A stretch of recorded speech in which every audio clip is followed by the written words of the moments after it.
ശബരിമലയിലെത്തുന്ന ഭക്തർ ശ്രദ്ധിക്കുക. ശബരിമലയിൽ ഇനി ഓൺലൈൻ ബുക്കിംഗ് മാത്രമാണുള്ളത്. സ്പോട്ട് ബുക്കിംഗ് ഇല്ല. അതായത് നിങ്ങൾ 3 മാസം മുൻപ് മുതൽ ഓൺലൈൻ ബുക്കിംഗ് തുടങ്ങും. ആ സമയത്ത് ബുക്ക് ചെയ്യുക. ഒരു ദിവസം പരമാവധി 80,000 പേർക്കാണ് ദർശനം ഉണ്ടാകുക എന്നാണ് ദേവസ്വം ബോർഡ് എടുത്തിരിക്കുന്ന തീരുമാനം.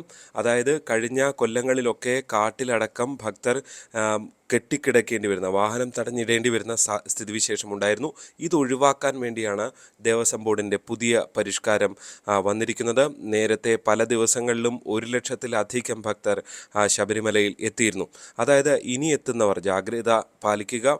നിങ്ങൾ പമ്പയിലെത്തി അല്ലെങ്കിൽ എരുമേലിയിലെത്തി അവിടുത്തെ കൗണ്ടറിൽ നിന്ന് ബുക്ക് ചെയ്ത് അയ്യപ്പനെ കാണാൻ പോകാം എന്ന് നിങ്ങൾ ധരിക്കേണ്ട.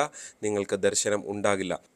അതായത് ഓൺലൈൻ സംവിധാനത്തെക്കുറിച്ചൊന്നും ധാരണയില്ലാത്ത സാധാരണ മനുഷ്യരുടെ കാര്യം ഇനി പ്രതിസന്ധിയിലാകും എന്നർത്ഥം. നന്ദി.